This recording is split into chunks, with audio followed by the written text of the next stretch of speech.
As a accountant अगर आप income tax या टीडीएस और सैलरी का प्रोफाइल हैंडल कर रहे हैं तो वहाँ पे आपको अलाउंसेस का नॉलेज आपके लिए काफ़ी इंपॉर्टेंट हो जाता है। क्यों इंपॉर्टेंट हो जाता है सर?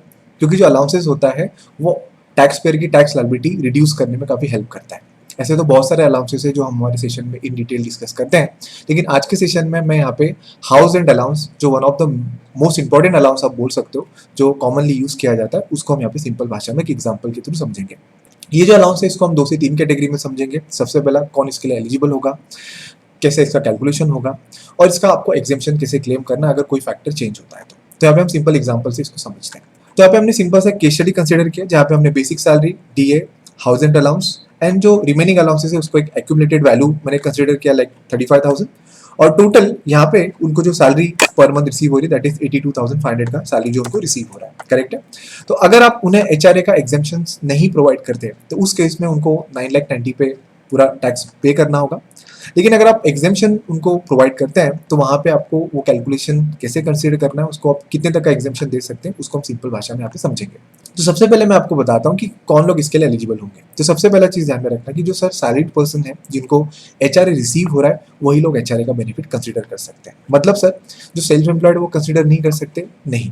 जो सेल्फ एम्प्लॉयड है उनको अगर रेंट का जो बेनिफिट है वो कंसीडर करना है तो हमें 80GG करके चैप्टर 6 में हमें डिडक्शन बताया गया, वहां पे हम 80GG में सेल्फ एम्प्लॉयड के लिए रेंट का बेनिफिट कंसीडर कर सकते हैं। तो जो सैलरीड पर्सन है वही यहाँ पे एचआरए का एग्जेम्पशन कंसीडर कर सकते हैं। दूसरा, अगर आपको एचआरए रिसीव हो रहा है और आप रेंट पे कर रहे हो तो ही आप ये बेनिफिट कंसीडर कर सकते हो। सर मतलब अगर हमें एचआरए रिसीव हो रहा है और रेंट पे नहीं कर रहे हैं तो क्या हम इसे कंसीडर नहीं कर सकते? बिल्कुल नहीं, आपको रेंट भी पे करना होगा। सर ऐसा हो सकता है क्या कि मैं मेरे पेरेंट्स के साथ रहता हूँ और मैं मेरे पेरेंट्स को रेंट पे कर रहा हूँ, ऐसा मैं शो करके मैं एचआरए का बेनिफिट ले सकता हूँ? यस, लॉ के हिसाब से अलाउड है।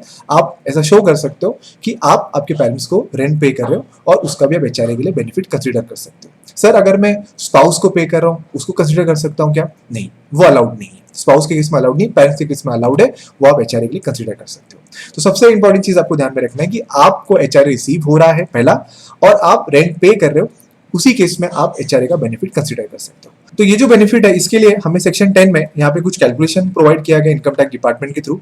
तो ये कैलकुलेशन आपको जो है एग्जीक्यूट करना है। इस कैलकुलेशन में जो सबसे लीस्ट वैल्यू होगी वही आपको बेसिकली एचआरए का एग्जेम्पशन जो है कंसीडर करते हुए चलना है। ठीक है? तो ये कंडीशंस क्या है इसको भी मैं आपको सिंपल भाषा में यहाँ पे समझा देता हूँ। सो सबसे पहले है actual HRA received. Actual HRA receive मतलब पर्सन को एचआरए कितना रिसीव हो रहा है। तो यहाँ पे सिंपल आप यहाँ पे जो एचआरए रिसीव हो रहा है 12,500 इंटू 12 कर लीजिए। सर हम 12 क्यों कंसीडर कर रहे हैं? हम अज्यूम करें कि बंदे ने 12 महीना काम किया। सर अगर उसने 10 मंथ्स काम किया होगा तो 10 ले लीजिए। सर 8 मंथ्स काम किया होगा तो 8 मंथ्स ले लीजिए। ठीक है? तो यहाँ पे आप पहला आपका फॉर्मूला कंसीडर हो जाएगा। तो पहला है हमारा एक्चुअल एचआरए रिसीव्ड। नेक्स्ट हमारा रेंट पेड, जितना हम रेंट पे कर रहे हैं। तो सर हम रेंट कितना पे करें? हम रेंट पे करें 15,000 और इंटू 12। करेक्ट है? इंटू 12। करेक्ट है? और उसमें से आपको माइनस करना है 10% ऑफ सैलरी। यहाँ पे भी हम अज्यूम करें कि पर्सन ने रेंट पूरे 12 महीने के लिए पे किया है। ठीक है? 10% ऑफ सैलरी। अब सर यहाँ पे सैलरी का मतलब क्या होता है पहले आप समझो। सर सैलरी का मतलब होता है basic salary. Correct? Basic salary, DA DA DA, और कोई अगर आपको कमीशन मिल रहा है उस एम्प्लॉय को जिसका आप टैक्स कैलकुलेट कर रहे हो, उसको अगर कोई कमीशन मिल रहा है बेस्ड ऑन द टर्नओवर, उसको बोलते हैं परसेंटेज कमीशन। एक फिक्स कमीशन होता है, उसको कंसीडर नहीं करते। Percentage commission depend upon the turnover अगर प्रोवाइडेड है तो वो आपको बेसिकली कंसीडर करना है। मतलब सैलरी का डेफिनेशन है 3 फैक्टर, बेसिक, डीए और जो आपको परसेंटेज कमीशन प्रोवाइड होगा वो।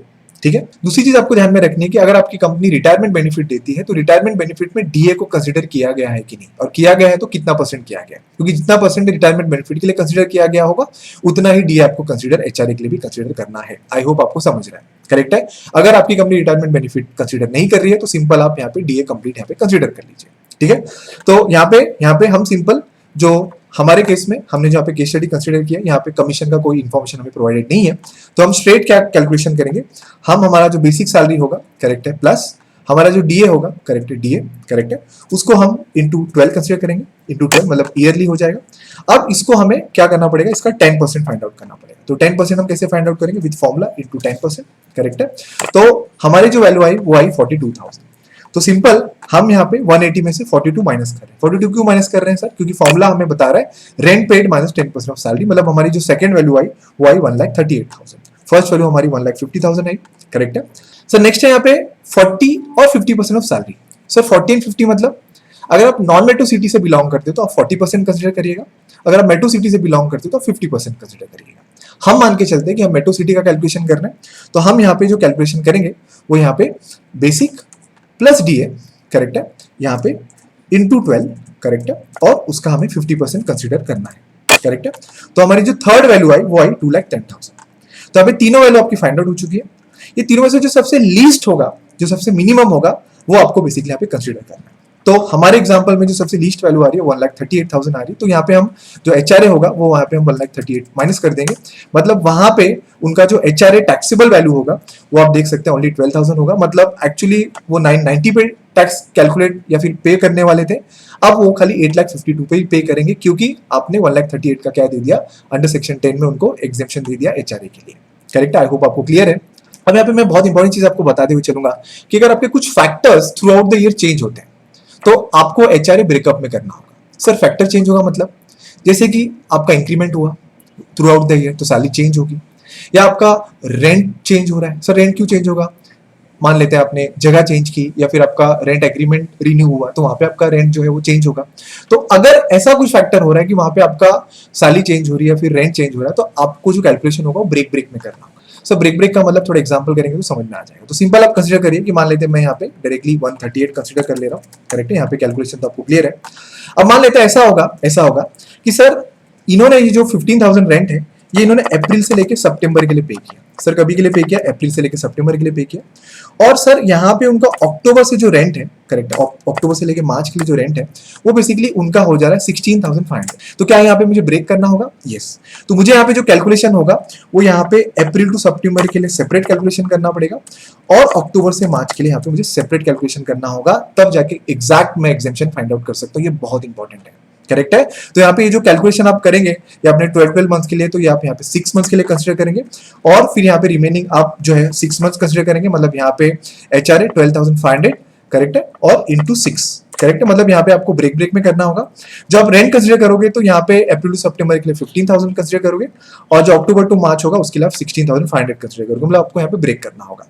सर अगर ऐसा होता है कि मान लेते हैं उसका जैन से सैलरी इंक्रीज हो रही है, तो अगर जैन से सैलरी इंक्रीज हो रही है तब आपको 3 ब्रेकअप करना होगा। 3 ब्रेकअप कैसे करना होगा सर? 3 ब्रेकअप ऐसे करना होगा कि पहला आपका ब्रेकअप बनेगा अप्रैल टू सितंबर, दूसरा आपका बनेगा अक्टूबर टू दिसंबर। सर दिसंबर तक क्यों? क्योंकि जैन से आपका क्या हो रहा है, सैलरी चेंज हो रही है। तो फिर जैन से मार्च के लिए फिर आपको एक अलग ब्रेकअप करना होगा, मतलब यहाँ पे फिर आपको 3 मंथ्स और फिर यहाँ पे 3 मंथ्स, ऐसे आपको कैलकुलेशन करना होगा, और तीनों का टोटल लेके फिर आपको एग्जेम्पशन जो है वो कंसीडर करना है। बहुत इंपॉर्टेंट है।